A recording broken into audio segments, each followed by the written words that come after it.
Hey everybody, and welcome back to my channel for this Friday morning, afternoon or evening across where we may be at.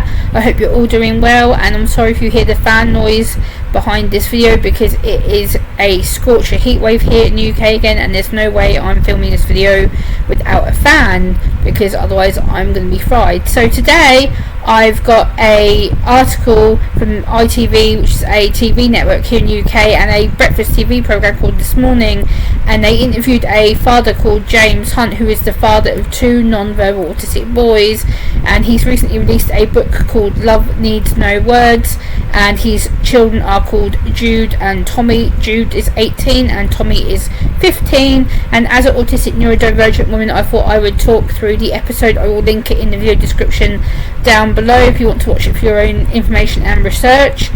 So basically the episode talks about autism awareness, about why he does his social media channels and his company, which is called SAA, which is Stories About Autism. Again, I will link his company down below in the video description so you can go and find out more about them yourself. And basically he said when both of his boys first got diagnosed with autism, he didn't have a clue of what autism was or what the spectrum was, and when they first received the diagnosis he felt very alone and that his world had changed.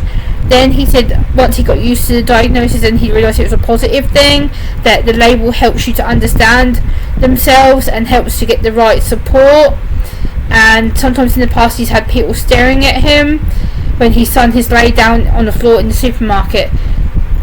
This makes me really sad that this happened to him, because again this is a stereotypical thing that many people do. They assume that someone who is in the supermarket having a temper tantrum, or someone who is obviously in autistic distress or having an autistic meltdown, is being awkward or annoying or something like that. So they sit and they stare, or they stand and they stare, and it's like, why are you staring at someone who's in physical and mental distress? Like, I don't understand it. So again, I find that very sad that again people still do that, which is really, really sad to hear about that. And then he said we need to adapt more to people with autism and learning disabilities to make it easier.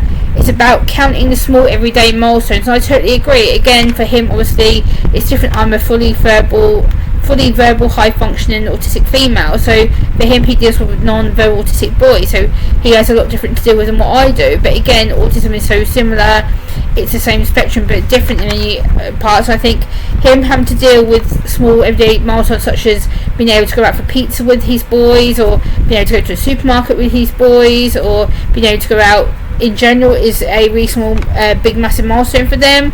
And to celebrate every little milestone like that, to be proud that he's been able to achieve a supermarket run or whatnot, and it's really important to celebrate them. And of course I'm going to back him up and say, you know, we have to remember the small things that are important as well.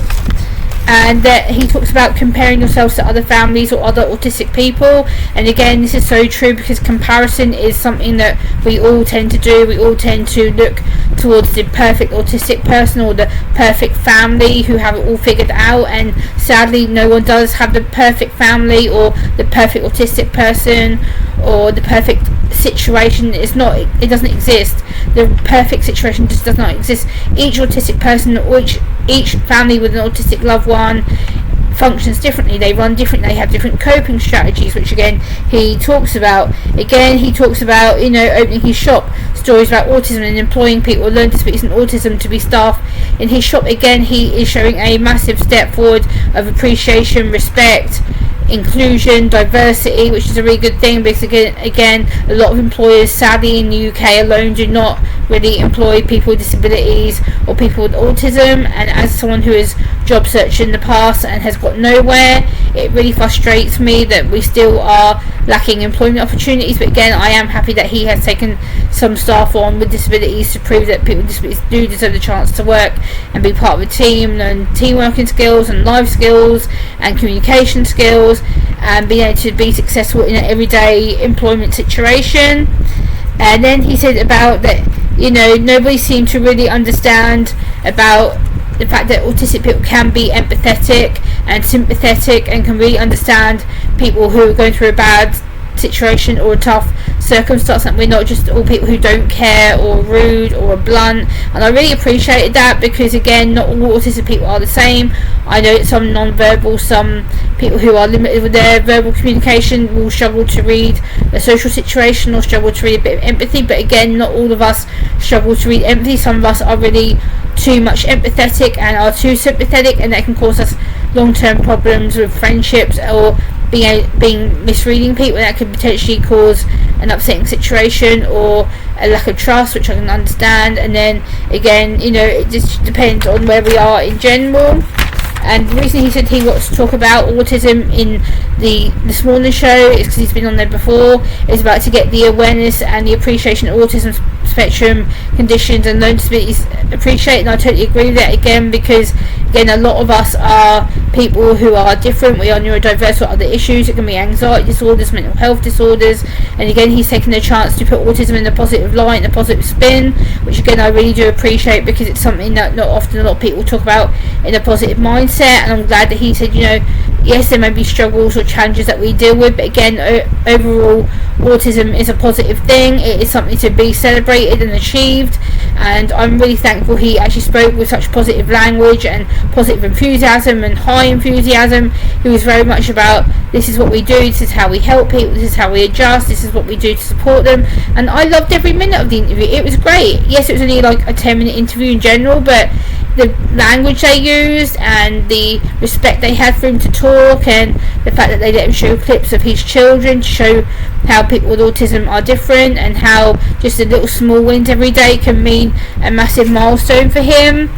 I also really like the fact that the hosts of the show, Ben and Kat, really seemed to pay attention to it. Ben more so, I found. He seemed to really answer questions and ask questions that were suitable, and he really seemed to want to know more about what autism is and how to support people. I think he really seemed to show that he was enthusiasm, he was energized by it, he was interested in the discussion. Like, I didn't really see Kat being that noticeable about it, but again, maybe she was too anxious to ask a question, or maybe she's too anxious about her lack of understanding or lack of knowledge, which is fair enough. But again, I would have liked more questions of them to ask. I would have been like, hey, what about this, what about this, what about this? So I would have asked a lot more questions. What I said, no, well, under a time constraint as well. But again, overall, I did find it a really positive situation to be talking about. And the fact that he said, that autism is getting a mention more mainstream media, I agree with him. But again, it depends on what context you're mentioning autism in the mainstream media, because again, it does tend to have a negative stereotype and a negative stigma, and I think that's another reason why he went on there, to lessen the stigma and to lessen the discrimination and lack of understanding. And basically he wants to just let people know he's a dad sharing his own experiences of being a father to autistic non-verbal boys. But yeah, I really was impressed with what he said, the way he carried himself, the way that he spoke, and the way that he interacted with Ben and with Kat, and seemed to really understand what to say. And I really appreciated his speech and the way that he made autism so positive, and happy things to talk about rather than negative things to talk about. And as an autistic woman, that's what I'm always pushing for, the acceptance rather than the awareness of autism. Yes, the awareness of autism sometimes can be good, but when we plead and when we ask for the acceptance of autism, we say, hey, this is how to help us, this is how to accept us, this is how to communicate with us. It makes it an easier situation for both the neurotypical person, the holistic person, and the autistic person and neurodiverse person. So again, it's about interacting with us in a way that is easy for you, easy for us, and giving us the chance to prove ourselves. And yeah, overall, I was really pleased with how the situation turned out. And yeah, please give this a thumbs up, please like, comment, share, and subscribe to my channel, and I'll be back for the next one. Bye.